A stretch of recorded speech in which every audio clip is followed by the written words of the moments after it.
Last week we had a lot of fun exploring Jackson, Mississippi and the Natchez Trace Parkway. We checked out a few stops on the trace, walked through the breathtaking state capitol building, and ate at some excellent restaurants. This week we are heading to historic Natchez, Mississippi. We left Goshen Springs Campground outside of Jackson and crossed over the Bartlett Reservoir before hopping onto the Natchez Trace Parkway. Driving the Natchez Trace Parkway. Woo-hoo.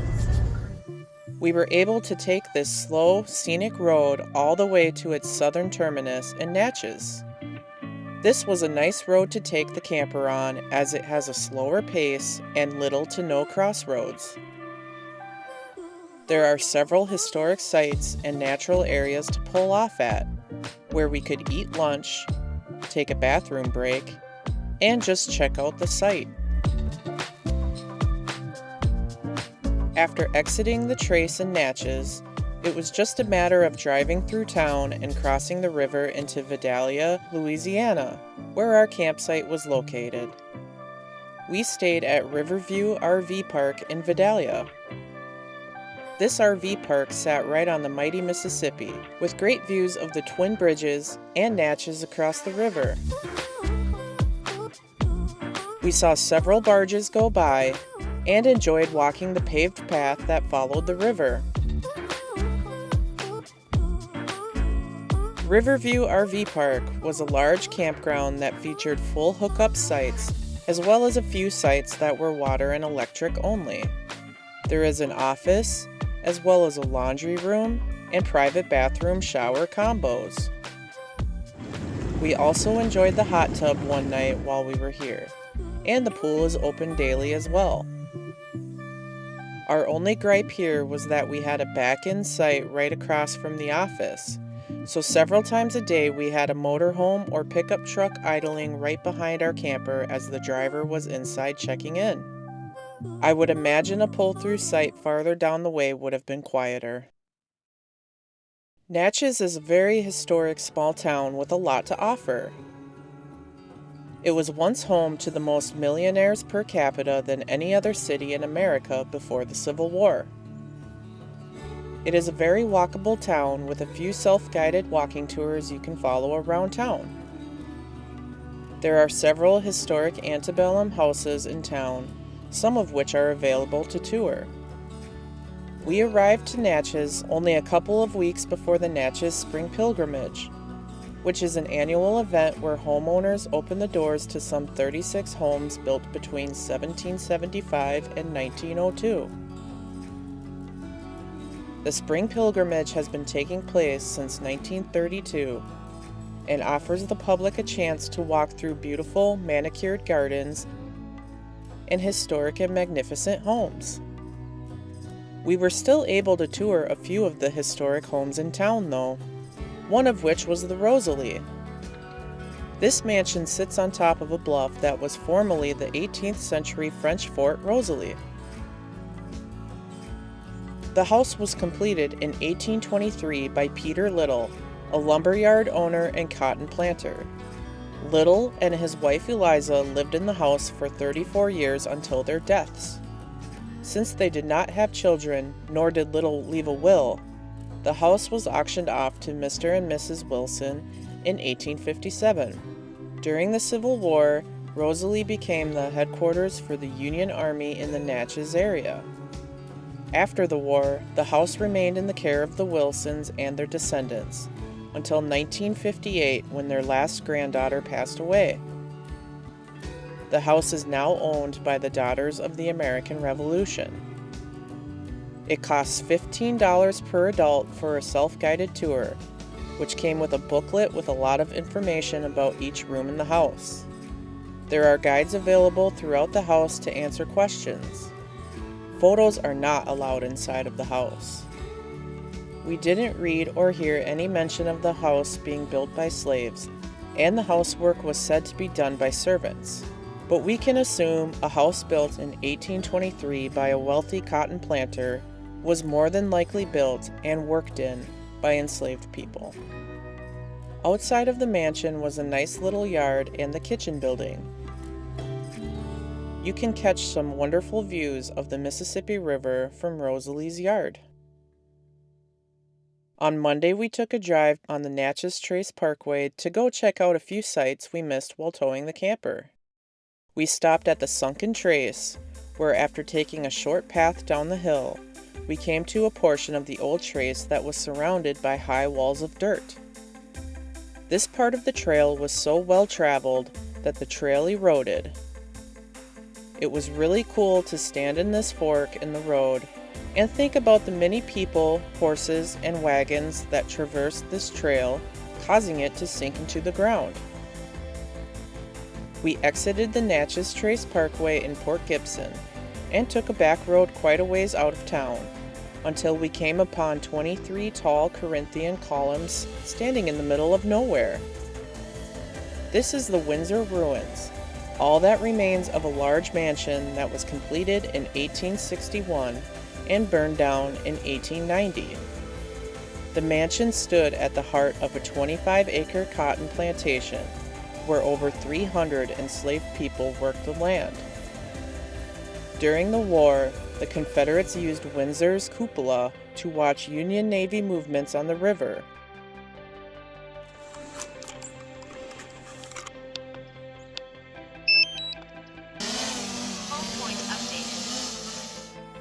Union General Ulysses S. Grant crossed the river to nearby Bruinsburg in 1863, and the house was used as a temporary headquarters and field hospital. The mansion is thought to have burned down in 1890 due to a lit cigarette dropped by a dinner party guest. The house originally had 29 columns, 2 of which burned down with the fire. By 1970, 4 more columns had fallen. Afterwards, the site was added to the National Register of Historic Places and became a Mississippi landmark in 1985. Efforts were made to preserve the columns that were still standing. This was a beautiful and eerie piece of history to walk around and look at in awe.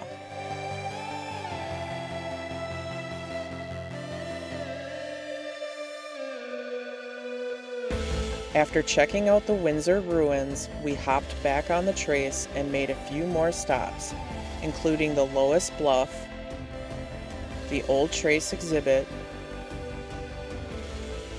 and Emerald Mound, which is a National Historic Monument and the second largest temple mound in the United States. The next day, we crossed the bridge into Natchez, where we stopped at the William Johnson House and Museum. This museum is part of the Natchez National Historical Park and has a free exhibit on William Johnson and the diaries he kept from 1835 until 1851, which give a lot of insight into what was going on in Natchez. Johnson was a freed black man, having been born a slave, but freed by his master, who was presumed to be his father. He became a barber and entrepreneur, eventually building this house for his family and his business. As a business owner, his wealth and status increased, eventually leading to Johnson becoming a slave owner himself. William Johnson was shot and fatally wounded in 1851 over a dispute with a neighbor. Johnson's journals were well preserved and were eventually published by Louisiana State University in 1951. And have been read and enjoyed by many who are interested in the happenings of early 19th century Natchez. After checking out the museum, we explored Bluff Park for a little bit. This park had wonderful views of the river, as well as several historical markers and monuments.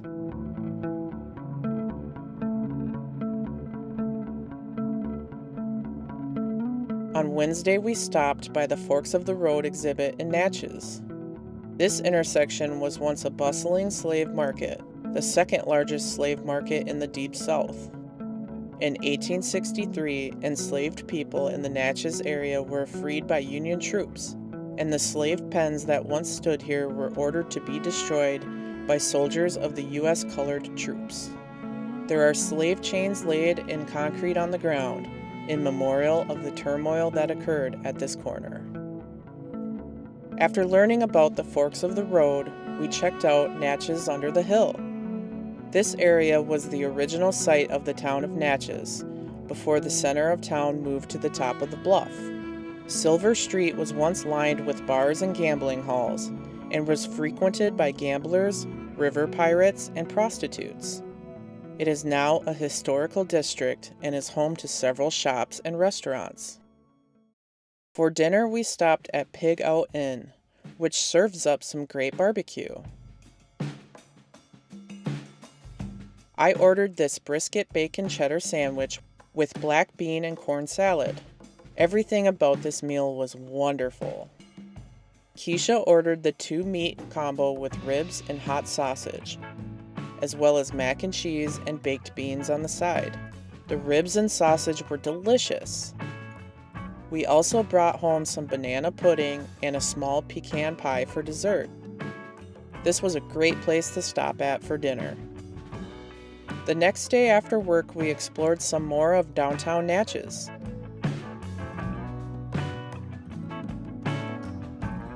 Then stopped by the Natchez Brewing Company. This is a large brewery with plenty of seating inside and outside, and a friendly cat that likes to nap on the picnic tables. I tried a flight and ended up settling on their amber option. We heard this place had wonderful food, so we ordered dinner here. Keisha ordered a chili cheese dog, and I got the CBR-licious calzone. Everything here was very good. We ended up visiting a couple more houses on Friday. First, we stopped by Longwood, the largest octagonal home in the U.S. This strange and beautiful house was designed and built for Haller and Julia Nutt. Construction began in 1860 and came to a halt at the start of the Civil War, leaving much of the house unfinished.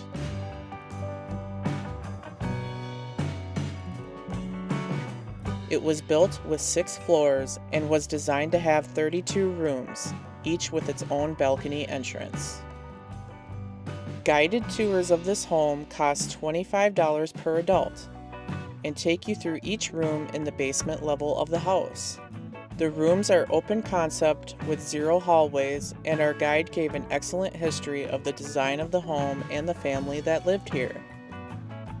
Unfortunately, this is the only floor you can walk around, as the rest of the house is unfinished and will forever remain so.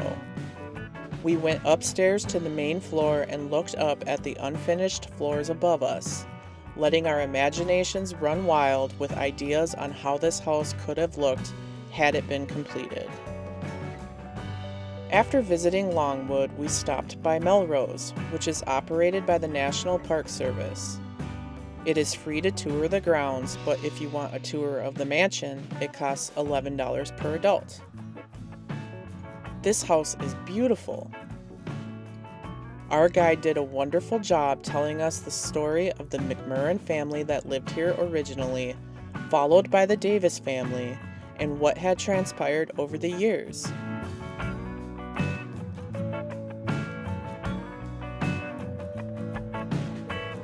They also did not shy away from speaking about the use of slavery on this plantation, which differed from the other houses we visited here.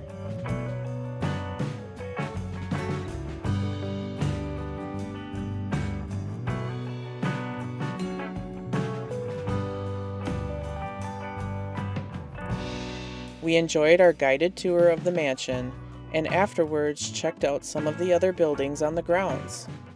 This included a dairy, a carriage house,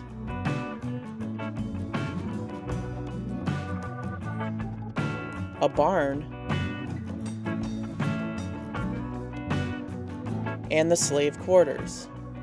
There was a small exhibit on slavery in one of the quarters as well.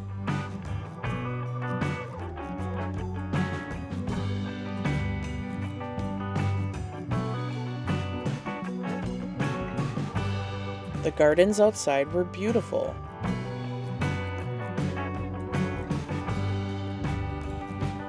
The visitor center and gift shop are in the kitchen building. These two large buildings also housed domestic slaves upstairs. Overall, this was a pretty interesting place to check out and learn some history of a Natchez family and their home. On Saturday, we drove an hour and a half to Baton Rouge to visit Louisiana's state capital, since we missed it when we were exploring the rest of the state. This is the tallest Capitol building in the country at 450 feet high. After we walked up the steps and went through the entrance, we were amazed by the intricate details in this giant main memorial hall.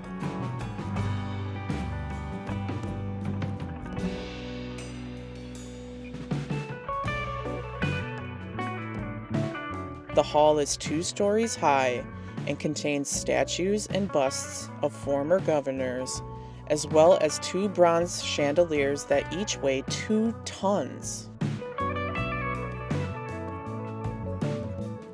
The Senate and House chambers sat on either end of this hall.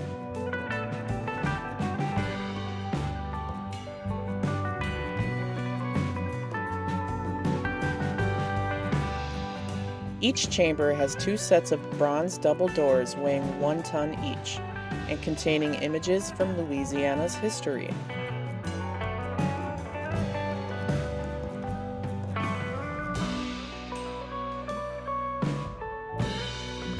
This memorial hall was enormous and amazing. Down the hall, you can see where former Governor and Senator Huey Long was shot and killed, and there is a small exhibit on what transpired the morning of his assassination.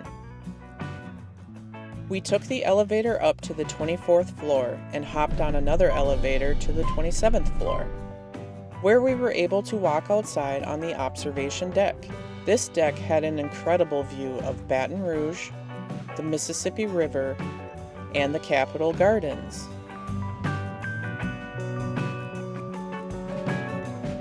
We went back downstairs and outside to check out the beautiful gardens.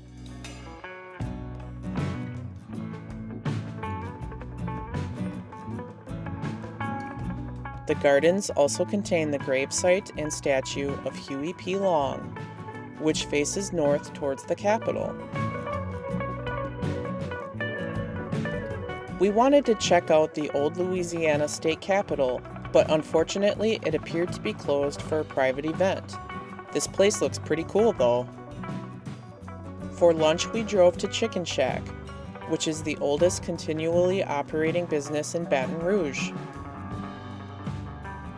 I ordered a 2-piece dark fried chicken meal with red beans and rice, and Keisha ordered a chicken po' boy. The chicken here was pretty dang good. After lunch, we headed back to the camper to get ready to move the next day. We loved our time here in Natchez, Mississippi. There is so much to see and learn about in this historic river town. We learned a lot while touring a few of the historic mansions, including the Rosalie, Longwood, and Melrose. We also enjoyed excellent views of the river. Natchez is a proud and wonderful town that is full of history and beauty, and it is definitely worth a visit. Hope you enjoyed.